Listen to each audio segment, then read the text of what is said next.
Welcome to another episode of Let's Talk About It.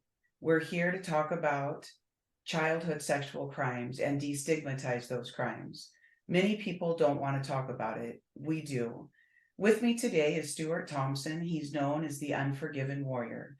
He works at the Gatehouse in Toronto, Ontario. They're a safe haven for those of us that have come through childhood sexual crimes. I am so happy to have Stewart with us here today. I can't tell you how happy I am. I wanted to start with that 1 in 6 men, by the time they're 18, will have been sexually abused.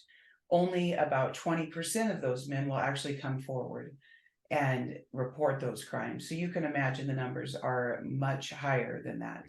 So Stewart, I like to ask people when they join me what their motivation is for being here. You do so much internationally for all of us survivors. So I just want to start with that question about your motivation.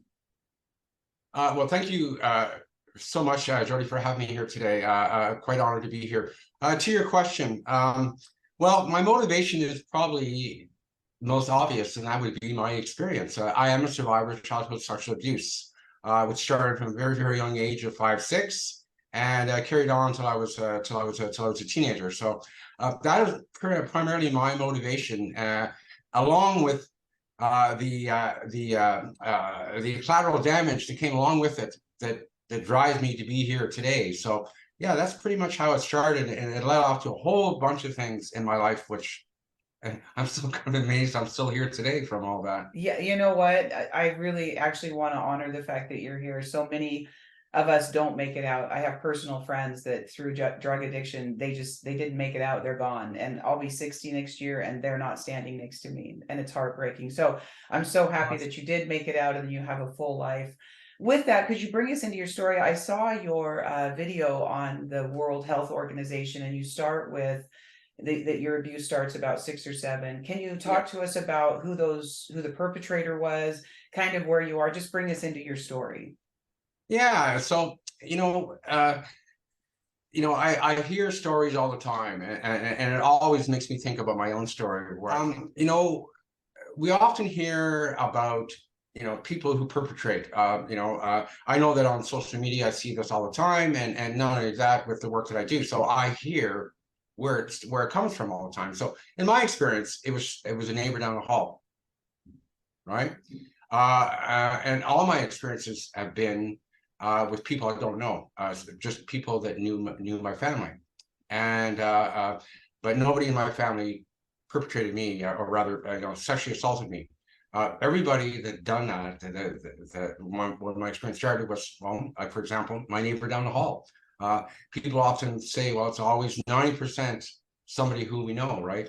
And the other 10% is, well, a stranger down the hall, like I'm talking about, a stranger on the street. Who knows, right? But my experience started then, and my first perpetrator was a male. And my experience, unfortunately, carried into women being involved over a period of years. I don't need to get into graphics other than the fact that it happened. But nevertheless, I want to involve both parties, because I want people out there to understand that even little boys will be offended by women as well as men. Absolutely. And this doesn't get talked about enough because of I don't know whether why that is, but or probably old beliefs, I would say, going back many, many years, where it's first off, you need to realize that it's men who mostly offend anyway to begin with, but women do it as well. And that greatly affected me over my life to where I am now. Such as trusting people. But to your question, yes, right. It could be the person down the hall. It could be anybody. You would never know. Some people you can't tell. It's not like they have a sign. Although I have that feeling I can smell one a mile away now, because I know how they work and what they do. But that was my experience. How it started with me. Right. And Stewart, I want to tell you that my mother was also a pedophile in our home, and that is not talked about a lot. People believe, I mean, I like you, I hear many stories, and I have heard mothers, while if not implicit, they're in the room and that sort of thing. My mother was quite involved in a few times with my story. Not my dad probably did 90% of the abuse, but my mother was involved 10% of the time. And I think it is important because talk about bringing those stigmas down and the things that are false around these crimes, right? That women aren't involved.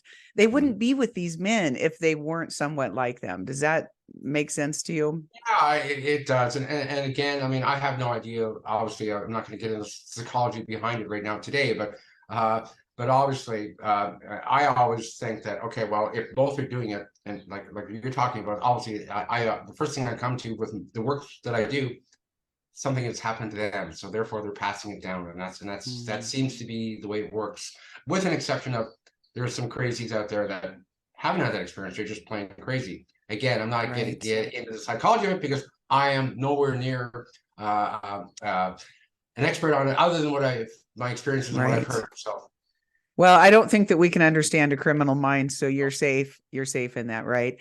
yeah. So, how did they? I like to talk about because people read about it in books, but they don't really talk about the grooming that happens to a child. And so, if you could, if you're comfortable with that, if you could talk Yeah. about how the neighbor kind of groomed you into this environment with him.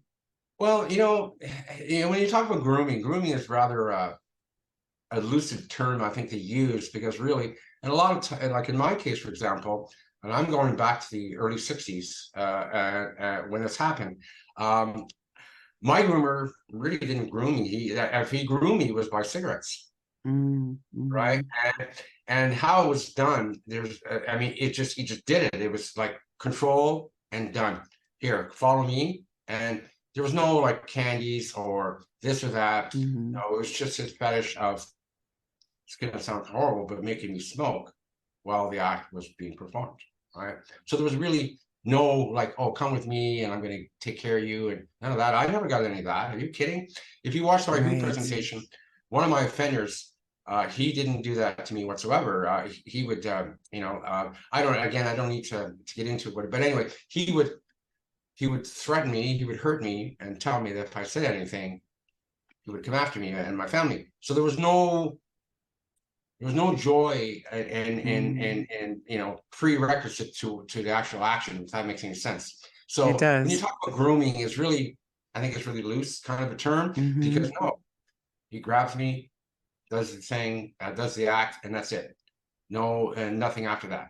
Right. So Yeah, I think that's actually a really valid point because often I talk to people and the act happens quickly. And then to continue that, they'll always have some kind of a reward, whether it's a cigarette or not. Like it's the secret place they take you, right? And so I do think that people, it's not always this kindness. In incestuous homes, it's often love, love withheld, that kind of thing, very much because, it was my parents.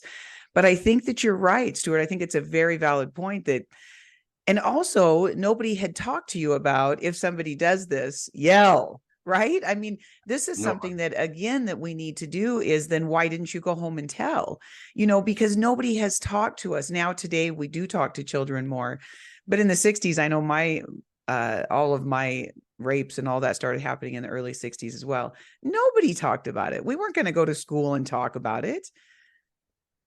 And it's funny because I remember, I'm thinking way back, and I remember telling my mother. I wasn't raised by my mother. I remember telling my mother, and nothing ever became of it.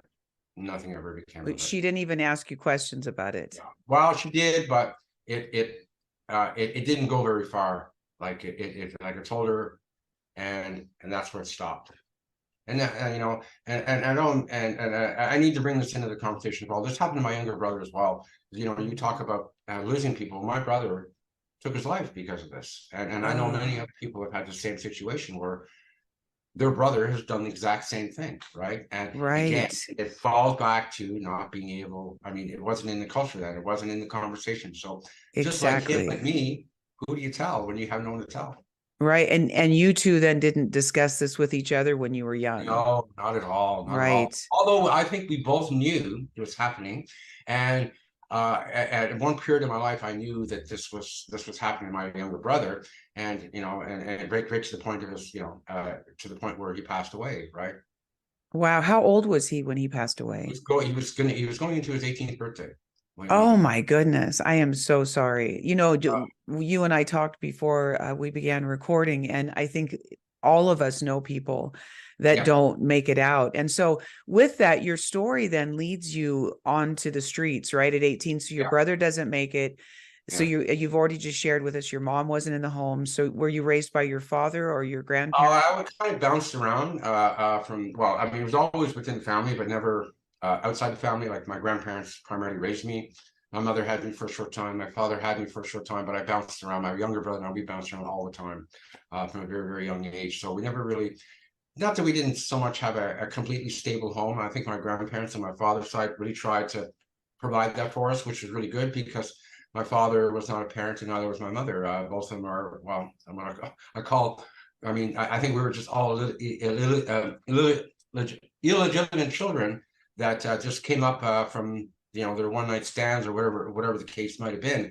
But either way, they're both my parents were not good examples for marriage and you know, all that good stuff, but it never happened. So to your question, yeah, no, I bounce around from home to home or from province to province, and never really felt safe wherever I went. So basically, when I Right. moved from Ontario to Quebec or to Nova Scotia, I got abused there too. So again, I was only a kid, so I See, and never. that right, and we talk about grooming, but really your childhood prepared you to not have any boundaries, to not Yeah, have any safe place to fall.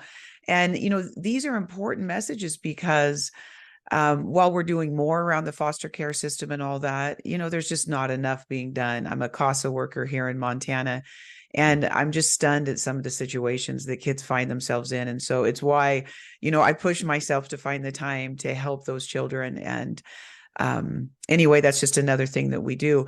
But see, the life that you were born into didn't tell you that you had value, that you were worth safety. You know, all of these things are part of grooming that people don't understand, that we come kind of with these built-in things. I never had one message in my childhood that I could even talk about help. You know what I mean? Help wasn't even a word that I understood.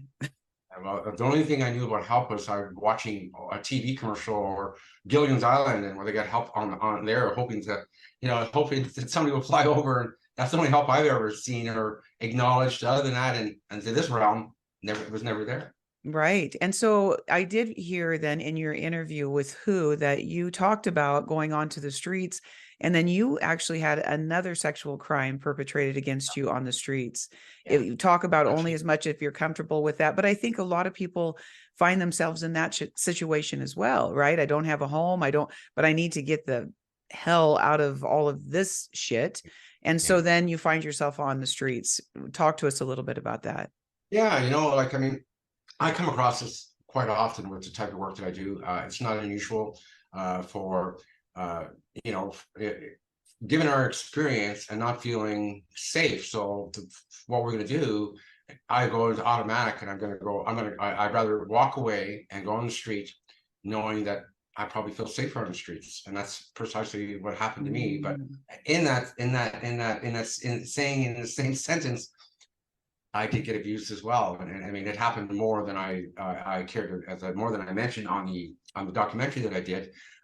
Again, people don't need to know all the details, but you know, feeling safe on the street was the only place I felt safe, and I did not feel didn't felt I felt I didn't belong anywhere. So therefore, these kind of situations, not just for me but for others, men, women included, it'll happen, right? And uh, that was a very dark time in my life. So, you know, that just added to the fire, if I can put it in that context, Mm. of my beliefs and not wanting, or rather not wanting to be around anybody, not wanting to trust anybody, including myself, moving forward. So that was just another bad, sorry about the phone. That's just another bad experience that I endured. You know, I was I was how old was I? God, I was under 20. I wasn't even 20 yet, but I was very young and impressionable, confused. You know, lots of things Right. going on. Right. I was Right. dealing with I was heavy into drugs, and any chance I could numb myself, like Right. even in those experiences, well, that would happen, right? Um, I'd go and they get me high, and then they can just take advantage of me, right? Right. So, right. And what you just explained to us was is childhood sexual crimes that began at 6 and you just told us went on into your 20s. Yeah. When we talk about this kind of severe trauma in people's lives, the same thing happened to me. My abuse started actually before I turned 4 because we moved out of that house and my father didn't stop raping me until I left his home at 17 and got into an abusive marriage, but I didn't care because I just wanted away from him. That kind of trauma really affects us, and I like to talk about those effects because again, we become really strong people, but it's not without a battle. It's not without intentionality around our, healing modalities and all that. But talk to me a little bit about, I was in a 17-year really abusive marriage. Like I have scars on my body from it.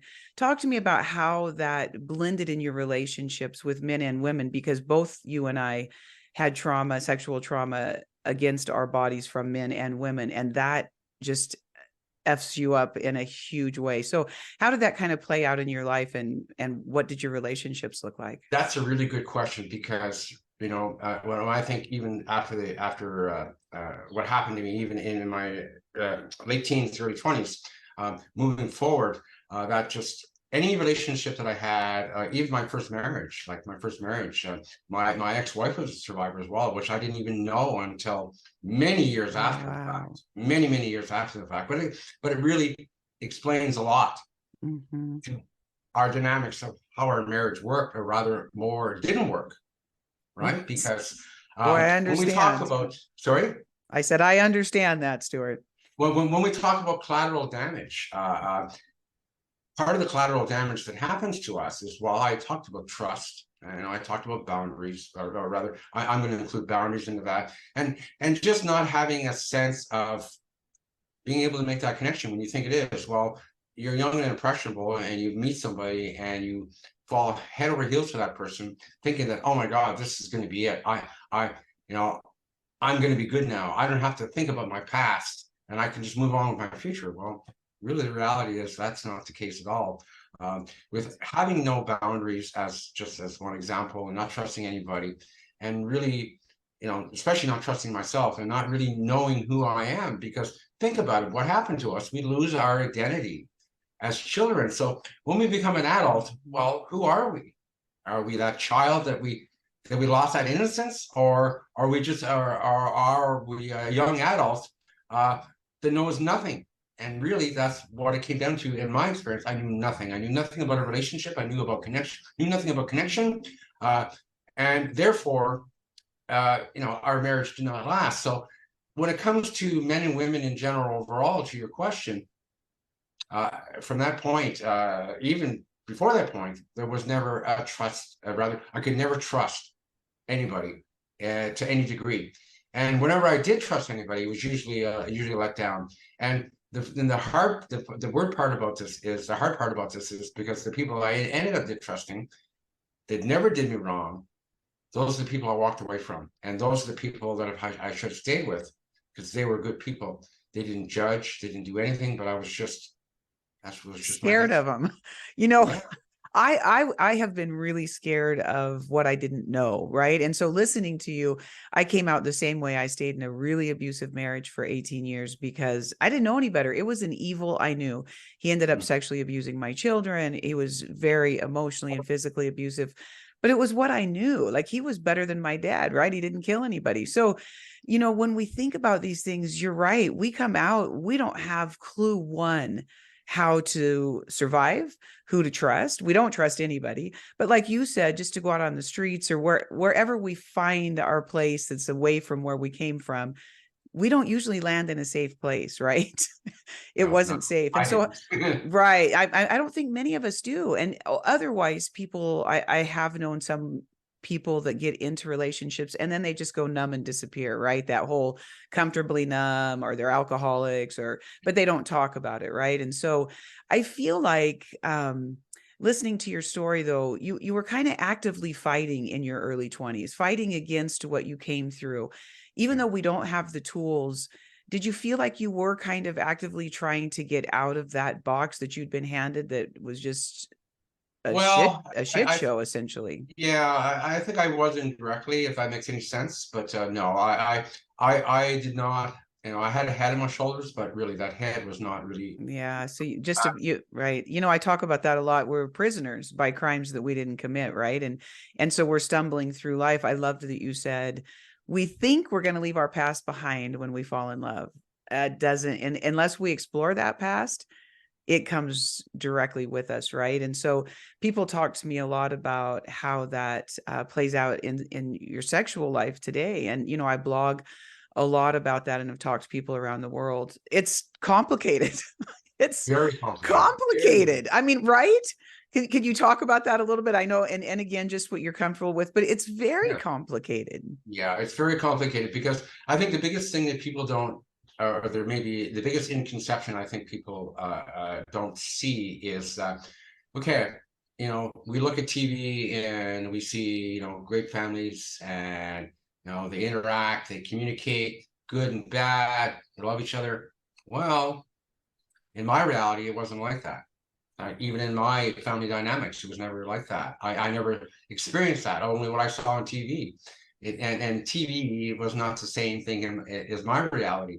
It was like totally opposite. So Mhm. here I am going within all these expectations and not dealing with my own shit at the time was really the big part of not understanding, not making that connection.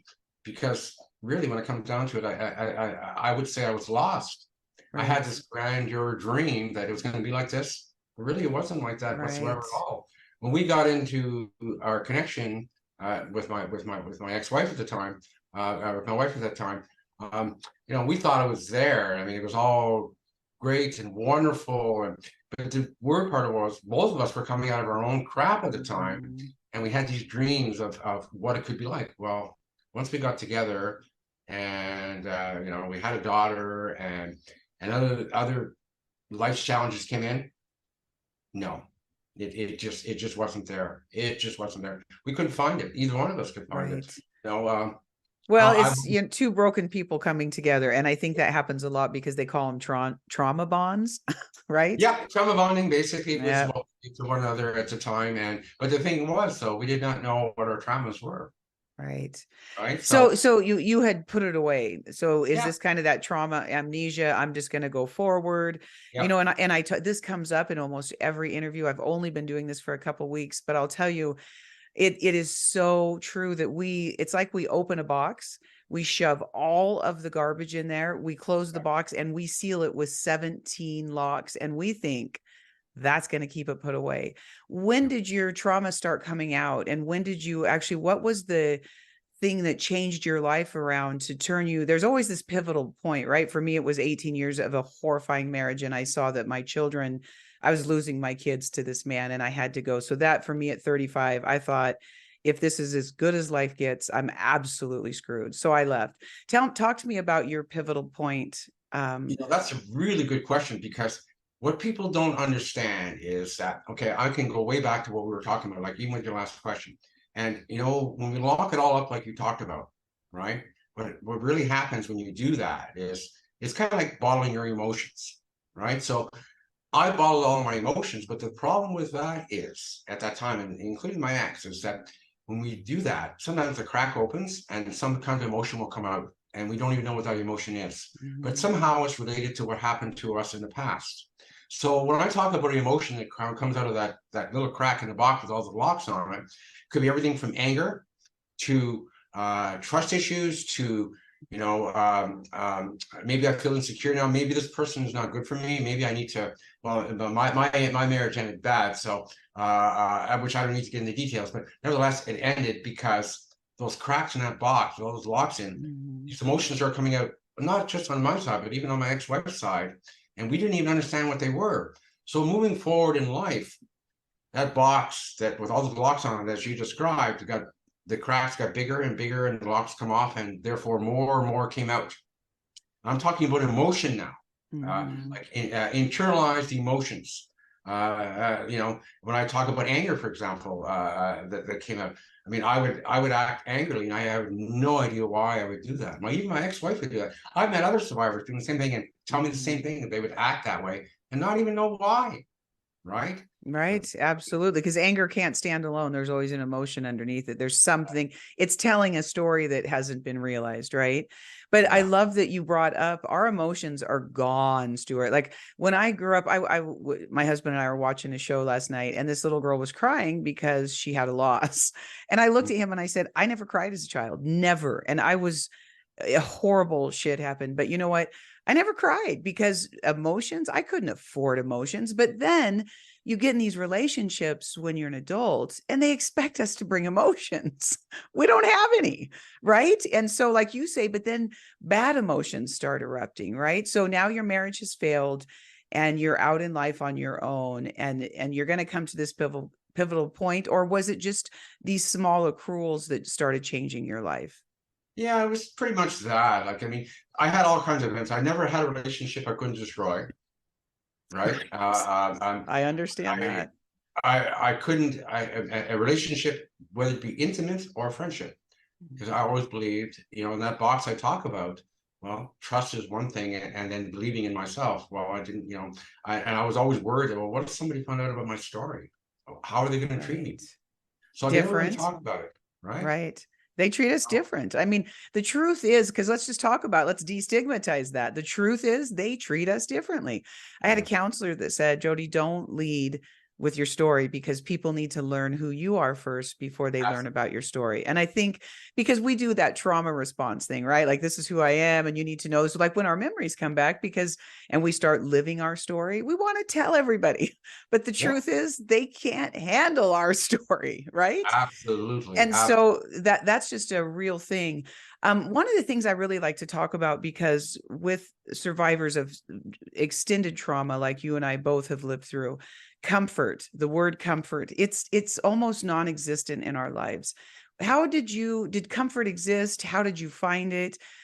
For me, alcohol comforted me a lot. At the end of the day, I couldn't wait to have wine because it's just such a great comfort. So what did comfort look like in your life, or just was it not there? And maybe how is it there today? Just talk about it a little bit. Well, through all those years, I'd say most of my comfort was getting high, Mhm. because what it did was, okay. So right off the bat, and I know you understand this, is that I only knew numb, Mhm. right? Most of my life I spent feeling numb. Yep. So how I can beat that numbness was when I got home, I would get high and I would feel good. So I only Mhm. knew numb or getting high or feeling good. That was what I only thing I knew. Uh, the other feelings, well, they're insignificant because I wouldn't allow those other feelings to be part of who I was, obviously not knowing really who I was to begin with. So, when you walk around all day and you have that horrible feeling inside, and you feel numb, and the only way you can be distracted from it is, well, for me, it was getting high or getting drunk or whatever the case may be, or a distraction of going to work, or something that would completely Right. take my mind off my past. But when that didn't happen, I only knew numb, and I would go Right. back into my proverbial rabbit hole of my abuse as a child, and I would stay there, and I would have a hard time getting out of that. And I think that was probably, I mean, maybe you can relate to this, holding on to this all those years and Mhm. never really being able to talk about it. And if you did, we were able to talk about it. It's kind of like what you said earlier. Well, who do you trust to talk about it? Well, my experiences being people that I've have talked to about it in the past were, and I hate to say this, but some of my girlfriends in the past, I have mentioned it to, but again, it comes down to, well, they were survivors as well. My ex-wife and even some of the other Right. girlfriends I had somehow were drawn to one another. I don't know how, but anyway, my point being is that it was never good. Like, I mean, it was good in the beginning, but that numbness would always come into the play, and Mhm. then when that numbness came into the play, there's no connection. Uh, Right. how are we going? We don't communicate. You know, how can it possibly be good? Like you see on TV. Well, I know in reality it's not like that. I'm just using that as an analogy, but Mhm. nevertheless, but no. that those So feelings. there wasn't a whole lot of comfort anywhere. No, there is no comfort. There was no comfort there, to your question whatsoever. And I know other people can really appreciate this what I'm talking about because they've been through the same experience. Right. You know, to go to work to get away from your abuse or to get away from thinking about your Mhm. abuse or going, like I would go to clubs sometimes and I just get so trashed and well, trashed, but feeling good. So I didn't Right. have that numbness. But the only problem with that, and others I know will appreciate this, if you struggle with addictions, is that yeah, that numbness comes back when you wake up in the morning. So really, really, You're it leaves you exactly the same. exactly the Right. same. You're exactly the same. So what I really heard you explain was you actually kind of ran from comfort because there was no comfort. And it is why I like to bring it up, because to understand us, right, as people who have lived through these tragedies, we're strong, incredible people. And I love to say that too. And we're going to talk about all your accomplishments before we go. But you know what? That comfort changes a person. Like your parents weren't there to comfort you. Those basic fundamental needs that everybody else, many people that don't come through that, they have love, unconditional love. They have comfort. They're covered up. Like I used to have this weird thought that what would it be like to be covered up with a blanket and gone to sleep in safety, because my room wasn't safe. Nights became a terror zone for me because I never knew when somebody was coming in next. Mhm. And so, just those basic things, comfort is elusive for us, right? And so today I find great comfort in talking to you, actually, Stewart, because like you said, when you talk to people, they'll give you like 2 minutes, and that's actually a minute longer than they want to give us, but they get to talk about their stories all the time. And that's hard because what you're really doing is invalidating me. I don't get to come to the table because I get to hear about your golfing experience. I get to hear about all the times you went camping. I got to hear about the 70s and how great it was. Well, the truth is this is who I am. I can't deny. I mean, I can talk to you about watching a movie with my dad and making popcorn. There's a few good things, but you know what? In reality, Stuart, everything that I want to bring to the table, people don't want to hear. Isn't that hard? Yeah, it's very, very hard. And you see, going back to your original question in the beginning there about, why I want to be here. Well, this is exactly why, because you know what, if I don't do it, who the hell else is going to do it? Exactly. Right. And if I do that, that means I'm being submissive and I'm sitting back and they're winning. Right. Right. So if I don't do what I'm doing, then who the hell is going to do it? And who's going to say it? And not only that, but it's breaking the stigma of being able to talk about it. So why not start with me and other people that are Amen, doing it? brother. That 100%. I was talking to this one lady the other day, and she'd written a book, and in her book, she said, "I am not going to change my story to make it easier for you." Yeah. Right? Yeah. Yeah, and we Yeah. we shouldn't have to. Yeah. I mean, we talk about some hard things, but really, Right. when we talk about, when we talk about community and we talk about, mental health and all the other things involved with that. Granted, okay, we're not living 100 years 100 years ago anymore. If we are progressing as in humanity to any level, then this is part of it. And Right. and and and if you want to include mental health, well, this is one part of the mental health that needs to be addressed because I really don't believe moving into to 25th or 26th century moving forward, like 200 years from now, we shouldn't even be having this conversation moving forward. Wouldn't that be Uh, wonderful? yeah, that would be really wonderful. But unfortunately, we're living 100, 500 years ago, depending on your culture too, is a huge thing as well. Because if you do your research in pedophilia, it goes way back centuries, right? Oh, it's been around forever. And the Lolita thing, and right, and Freud saying crazy women actually have all been sexually abused, right? And then he got actually silenced Yeah, because probably 1 in 5 men next to him were pedophiles. So yeah, it's a huge stigma around all of this stuff that we need to, once people begin to understand and meet us. I wanted them to see us, right? And not just read my words, because people will read my book and say, "Oh my God," they just don't even know how to. This one man out of the UK said, "I just can't sympathize with Jody because she wants to love her father, but she should want to murder him." Because you don't understand how the complicated relationships that come through this. While I understand it today, the love card is very difficult when you come through homes of incest and you continue to pick abusers and all of that stuff, because it's what we know. yeah. So one of the other things I really like to focus on, because it's so big, and I just noticed that there's a lot of faith hurt, God hurt around these stories. And so while I am not any kind of, I don't have, you know what I mean? Like this isn't, but I just noticed this is a big thing. So I wanted to talk to you about, where was God in your childhood for you, and where is he today? Because I notice there's either an absence or a hate. I just noticed there's a lot of pain around this for people who come through big tragedy. So again, being me, I like to talk about these big issues. And so just talk to me a little bit about that. We don't have to delve into it a lot, but I'm curious Well, where he was in your story.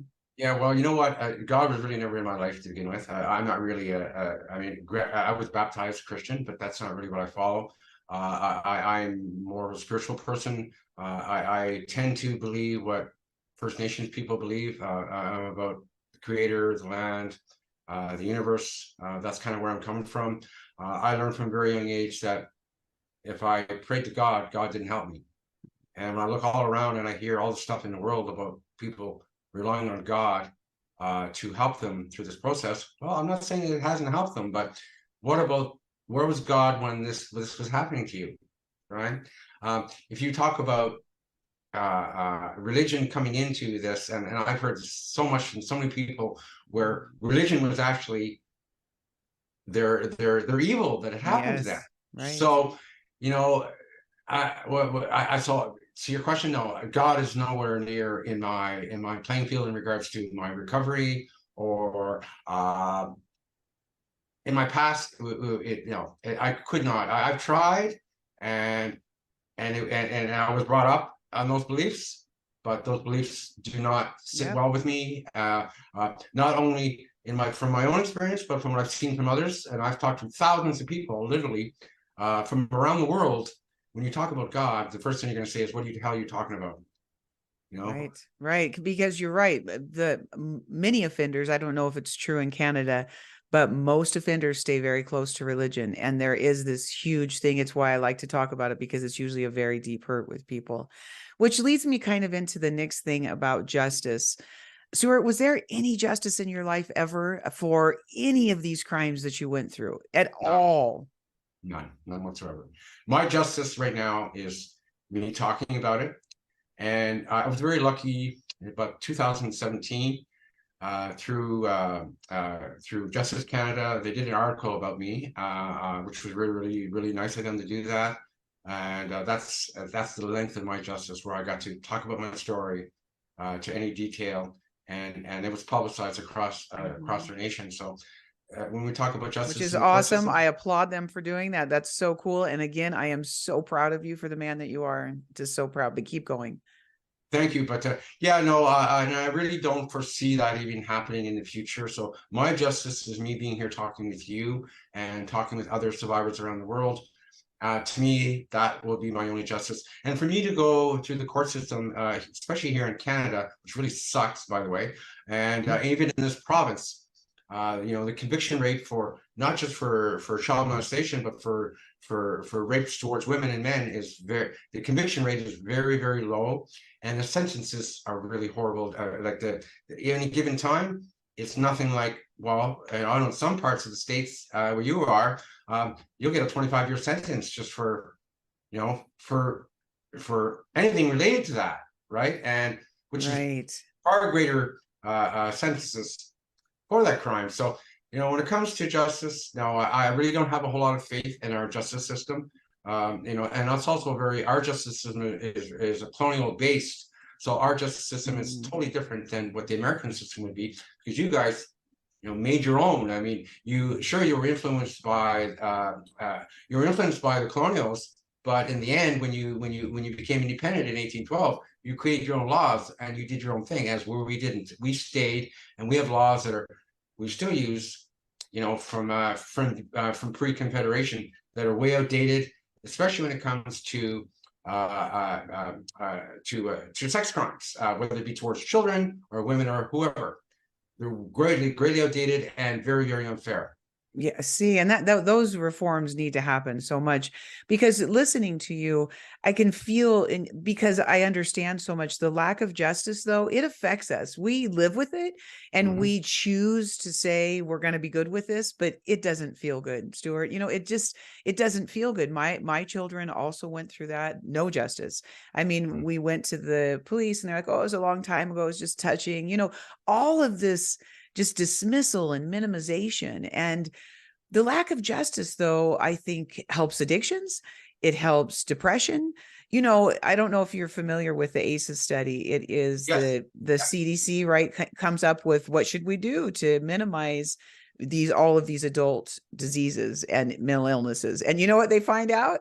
Childhood crimes, all of these crimes that happened in childhood and the trauma that is coming forth is our problem. But what are they doing about it? So justice Yes. is this elusive term that I have to tell you, though, it's cost me a lot of sleepless nights. It's cost me a lot of drunk nights. It's cost me a lot of relationships. I'm going to be honest, right? And while I sit peacefully with it today, it doesn't feel good, does it? No, not at all. And with the type of work that I do, I see it every day in my face. Like here at the Gatehouse, I mean, this is an investigation center as well. So we have children coming in here. So Oh, wow. at the same time, so I see it, I see it head on, right, every day. Not just hearing it from adults, but from children, and what you see in the media as well. So I don't escape it as seeing it. So Oh, it really wow. makes me think and wonder. Like, I mean, sure, it's heavy in the heart, but at the same time, like when is change really going to happen? When is it going to get better, right? So then it comes back to what I was saying. It comes back to you and I talking about this here now. That's where it's going to start. To whatever Right. degree and when, I don't know. Well, I think it's already kind of starting in its own little pockets here and there. But the more we bring people aware of it, and well, if you're going to bring morality into this, well, they need to adjust that as well, because some people's moralities, when we go back to religion and the crime, doesn't match, right? So Right. we have a long Oh, way to you're go. right. You're so right about that. It's very true. So Yeah. we talked about a lot about the negative effects. So, there's many people that are out here that have lived through really bad crimes that say, I'm stronger as a result. I grapple with saying that like that. Before I turned 4, I witnessed a murder and all these things. I'm not sure that I wouldn't want to be in somebody else's childhood, but I Yeah. like who I am today. I'm comfortable with it. Would I wish that on myself? Probably not. So while I'm an incredibly strong person and I really rised, high in the ranks of law firms and all of those things, how would you answer that question? How has it affected you in a positive way? I'm not going to facilitate that anymore. I want you to answer that. Well, that's a really good and hard question at the same time. But when I look for the good in this, I've had this question asked put to me before, and I had to think really long and hard about that, because what brought me here to begin with was not good to begin with, and so where do I get the strength out of what I've done for myself and moving forward to any degree to where I am at today? So what's the positive behind this? Well, I think there's a lot of positives behind this. And one, right off the bat, is I'm alive and I'm here now and I'm talking to you.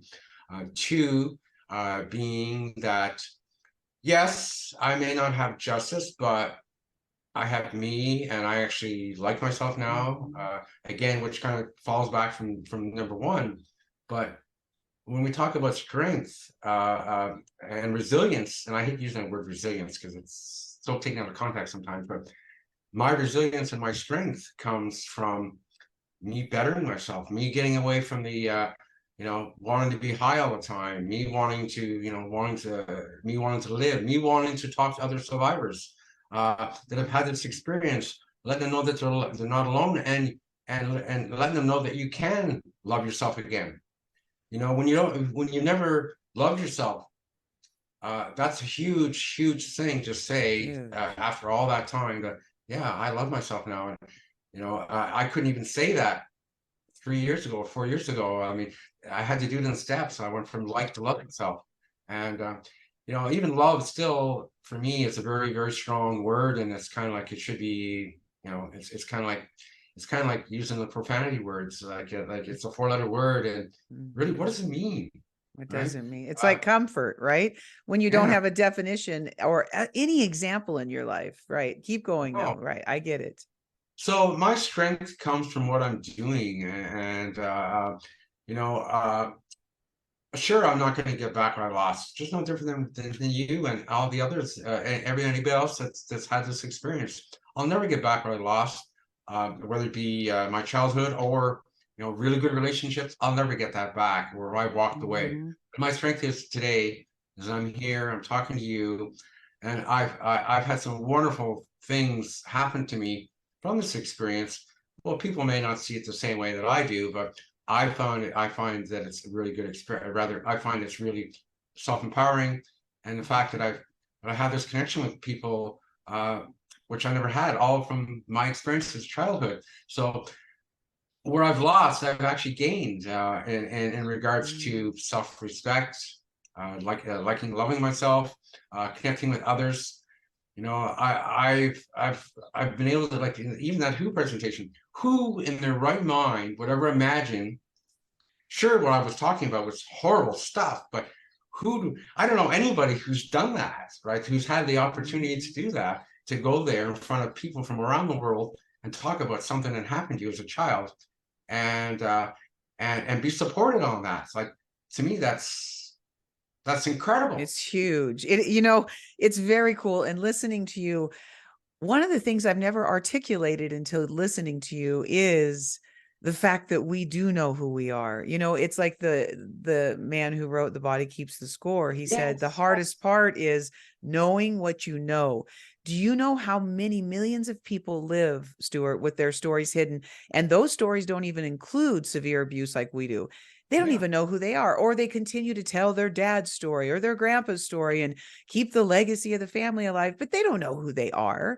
And I think No, that's beautiful. What you just said is we do indeed know who we are through all of the trials and tribulations and the triumphs, right? We know who we are. I think that's just beautiful. That it was almost revelatory in that sense, even though I think that a lot of people do live as strangers to themselves. I do. mm, And that you know what I mean? And who gets this opportunity like you did to be international, which you know, go ahead. Nope. Go right ahead. I was going to say too, another thing I did, which I haven't really emphasized or really mentioned, is I've been doing podcasts for over 10 years now, Oh, and that's I was doing awesome. them before they were cool. But I talk about childhood social abuse. So really, I have no crazy production behind it. I don't have any fancy this or fancy that. I just call it personal transformation. Hell, the platform I've used it on all those years, I didn't even make I just let them do the introduction, and I haven't said anything fancy because I did it with the conception over 10 years ago that I'm just going to talk about childhood social abuse. I'm I not love looking it. for people, audiences, or anything like that. I just looked at it as a spot where I could say what I was thinking and feeling. And at that time, I was already connected with the Gatehouse. So anything I was talking about was my own feelings and experience to my recovery. So I got a huge amount of strength out of that, Oh, and I love self-confidence in that. doing so.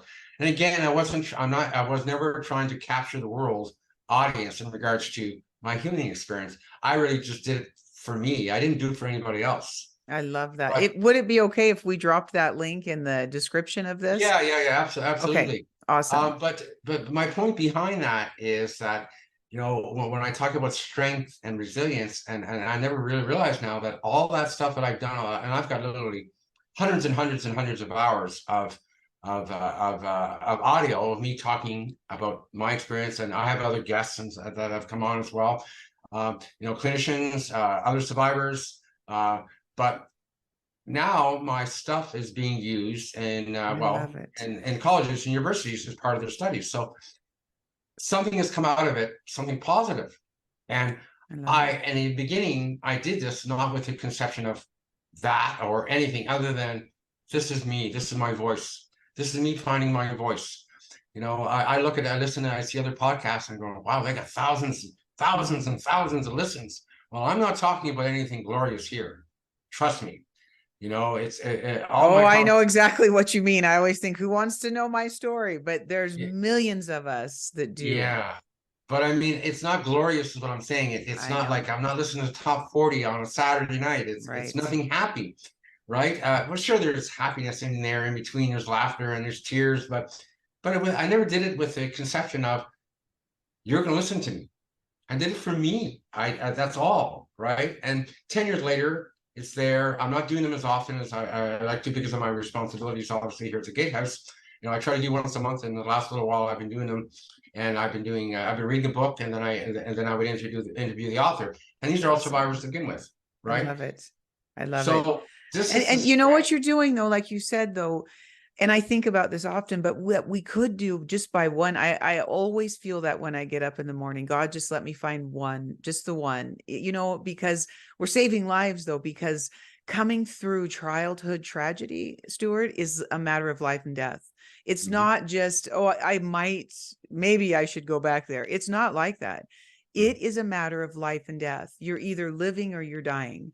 Yeah. And that's what happens when we come through crimes that we came through. And so I applaud you for that work. It's not like you're not going to bring it up, to a social group and say, wow, this is wonderful. And that's what makes it so hard for us all to come together and talk. But the Mhm, more we do it, the more you see. I saw that beautiful comment to the man that um, Stewart does amazing things and he has thousands of followers. And a man asked him if he had dreams after he talked about the crimes that happened to him. And you know what, Stewart, it was so beautiful, just that sharing one to one. You don't know where that man was in that moment. So mhm. I guess I just had to stop and encourage you that all of the work that we do, even if we just find the one, matters, right? Absolutely, absolutely. But like I mean, for me, like in the beginning of doing that, it was purely for myself. I Really, get it it. I get was it. right, and from that, it expanded to where it is now. If I was to go into Blog Talk, personal transformation, which is the platform that it's under. I maybe for all the 10 years, I look at it and I look at all the listens and I think, well, maybe I've had maybe 6 or 7 thousand listens after all that time. And then I'll look at other podcasts. And again, I'm critiquing myself and I'm thinking, well, wow, should I be more? Well, no, no, no, no. Uh, Again, my goal was to just do it for me. And now it's academia uses it. So I've done That's so something cool. good Right. that helps me feel good. And not only that, but I'm continuously like here at the Gatehouse, we have placement students coming here that are finishing whether they're in a criminal justice program Oh, that's or neat. anything to do with the courts or they're going to become social workers. They come here to do their placements. And the same thing It's if we wonderful. have therapists that come in here that have graduated and they have to do their placement, right? So they come here and they listen to my podcast and then they send me, they give me their feedback and then I do the same thing there. So to I me, love that that. is hugely, hugely important. Not only helping people coming into the mental health industry, and sharing my experiences, but Mhm. also helping them understand, well, this is what you could be dealing with, right? Okay, I am a survivor of substance use, but what if I come with a whole bunch of other things? What happens if I'm struggling with DID or DID or Mhm. bipolar or Mhm. ADHD or a whole bunch of other things? Right. Right. Because or addictions, right? There's all kinds of things that you could be dealing with, not just your childhood social abuse. So to me, that brought me great strength and made me feel good that and you're doing that, and I'm part of that to whatever degree makes me feel really good. So it's one of these unexpected things that kind of happen, right? Yeah, it's awesome. I love it. One of the things I like to talk about too, you were talking about through your experience, is there Mm. anything that in childhood could have helped you? And again, just going back to that time, would I have disclosed earlier if I would have told somebody had this happened? Talk about that just a little bit. What can people do in their lives today to make sure?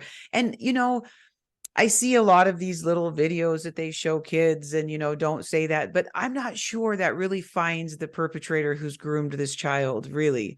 And so, because you and I both lived it, right? And it's much more than that. It's not just a one-time little 30-second video where this kid's going to tell that guy, oh no, or the woman, no, I'm not going to. What do you have to say about that? Well, that's a really good question, and I think the biggest thing that needs to be done that families need to do, excuse me, anybody is have the conversation, right? most people do not know how to have this conversation, and it kind of falls back to what we were talking about in the beginning, before we started doing our interview, is like in the States, I talk about Aaron's Law, right? Mhm. Children need to be taught from a very young age in school that what a consensual consent, or rather consensual touching, what that means, what that's about. Because if you're a child and this is happening to you and you don't know where to go or who to talk to, especially if you can't, especially if it's happening in your family, who are you going to talk to that you can trust, that's not going to come back and it's going to happen tenfold worse? Who do you Right. trust? So it's got to start someplace. So I would say, to your question, it's got to start in the school system, right from kindergarten right through until they're done high school. I love that. Colleges, universities, they're already talking about it, whether it's here or in the US or any other Mhm. country throughout the free world. I know that for a fact because I deal with it all the time. I know we have these conversations because I'm part of the conversations. So I know that's happening, but it's not happening in the schools where it really matters. So if you're a child and this has happened to you, who do you tell? You can't go to your parents. Your example from your experience, it happened in your family. So who Mhm. do you go? If you go to your guidance counselor, what's going to happen? They're going to come back, bring the police in, and you're gonna get pulled away from the family. Right. See, there's all kinds of things. There's all kinds of scenarios that could It's happen. Maybe complicated. that's not. It's very, very complicated, and I think Yes. you do not understand that. And maybe that child does not. Maybe there's only one parent that's abusive in the family, and pulling a child out of the family may not be a good idea because one parent's abusive and the other parent is not. So what's going to happen to that child when that child's taken out? They're going to get put in the system. They're going to get abused again. Mhm. Right. It's a big circle.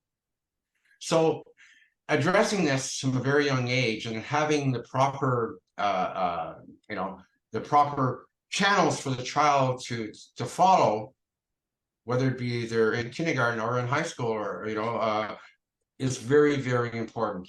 And being able to have this conversation to begin with, and not feeling that the child could, as I pointed out, could get taken away, or so the child feels safe and not worried that something's going to come back and make it worse for them. Right, because pedophiles make children implicit, complicit, all of those words with the crimes. They want you to believe you're part of it. That's part of the secret. And so it is complicated and it cannot be done in one message. It cannot be done in one message. It has to be a succession. I was a trainer in a law firm and I used to always say early and often, early and often. You've got, and it can't just be one message. I so agree with you. So we've almost come up to our hour, Stewart. I'm telling you, these are the things that just encourage my life and make my life joyful, honestly, because we are doing something so that children won't not only come through those, but then have to live a life that's just all screwed up because of the lasting results. I like to give the time back to you. We've got a few minutes here. If there's anything that you think that we forgot, I want everybody to know, for the viewers, I'm going to put the Gatehouse and all of his contact information in the description of this on the YouTube channel so that you can connect with him, because he's a fabulous person to follow and connect with. But I just want to leave the few minutes with you. If there's anything that we've forgotten to talk about or anything that's important to you to message, I'm just going to hand it back to you. Yeah, well, thank you very much, Jody. I really, really appreciate your time and being here today with you. And maybe we could do this sometime again. Maybe I can Absolutely. replicate an interview for a change. I'd love Uh, that. yeah. But yeah, there's one thing I want to drop in here as well, which I think is very, very important. Being Canadian and being in Canada, one thing that I've done I'm a co-founder of, along with Art Lockhart, and lots of words, Kirsty White, Rosalie Riviera, and Art Lockhart, which is the founder of the Gatehouse. One thing we have started here, we are the second country in the world to do so. And I know the United States is going to follow behind us because they're working on this now. It may already be done, but we have created a Survivors Council of Canada. Oh, it's And awesome. and behind Germany was the very first country in the world to do this, and we're the second country to do this. And I'm pretty sure that the states are going to follow right behind us, as well as some other countries in the G7 are going to do so, and even in the G20 that will probably follow suit. But behind this is what we do is we are obviously we're advocates, but we're also the people that are going to be knocking on on our government doors, and not just in our own country, but internationally. So, if you look at statistics, and you would see that, well, if you're looking at a report card, you see that Canada is is probably the highest country in the G7 that spends money towards sexual violence. But it's far cry from what it could be, or here I'm going to use the word should or could, because there's no shoulds or coulds. It just needs to happen.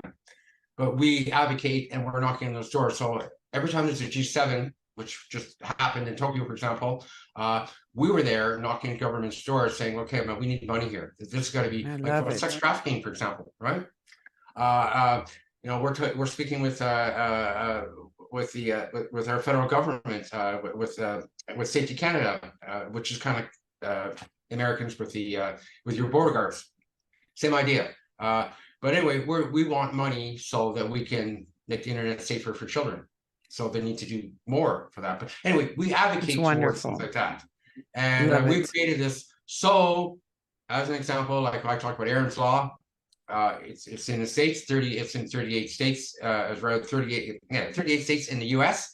And now it's going to be coming into Canada as well. So when we talk about consent, as we were talking about earlier, so we have a lot of things going on here where potential change is going to happen. And what I love about my job is that I'm so connected with people around the world, just for this reason. So I would suggest to my friends that are listening and watching, not just for what Jody's doing, for what I'm doing, and other advocates that are out there, not just Survivor Council in Canada, but watching your own countries, because this movement is getting stronger and stronger. In fact, if you want to know more about it, like I'm talking about in regards to G7, just go to, just type in Brave Movement. Google Brave Movement, and that'll give you an example. I'm not really involved in the Brave Movement. I have been in the past, but one of our members, Rosalia Riviera, who lives in BC, part of SAGE, she's the chair of that. But they talk about the Brave Movement and the G7, what's actually going on, and what we're doing internationally to make this safer for our children moving forward. I love that. So I wanted to throw that in. I love it. Talk another half hour of the things that we're doing and got going on. But I wanted to throw that out there so that people around the world know that, yeah, we're fighting just like Jody is, and other people in other countries are actually doing something to try to change policy in regards behind childhood sexual abuse, making it better for our children moving forward, and also having places so that not only children, but children that have grown up to be adults, like the Gatehouse, have a place to go and talk about their experiences and have some kind of healing. Because really, what happened to us was never our fault. We were children. So you need to remember that. But as adults, it is our responsibility to correct ourselves and do whatever we need to do to make better lives for ourselves. Because you can't let go of the shame and the guilt. I'm a prime example of that. Sure, it comes up and crops with me from time to time, but you know what? It doesn't rule my life anymore. You know what? When I talk about loving myself, as I did earlier, it is possible, right? I'm not saying that's possible for everybody. It is possible to do that, but you have to work on yourself, as I did and others have done, and to realize, as I just pointed out, we were children. It was never our fault, and we deserve so much better than that. You are worthy, as I am worthy, and Jody is worthy. Anyway, I just wanted to throw that in, and I really want to thank you for allowing me the time and space to be today, Jody. It's wonderful. And I'd love to do this again. I do want to spend more time with you. I could talk to you for another 4 hours, I'm sure. Easily. It's wonderful. And so again, just for the viewers, I'm going to make sure that all those links are in the description. Yeah, I'll have to send them to you. Yeah, go ahead and I will. We'll get those afterwards. But keep this conversation alive, Stewart. Thank you so much. I am just so proud of the man that you are. None of us are perfect, but you know what? You're a remarkable man, and it's been so great to spend this time with you. So kind. Thank you.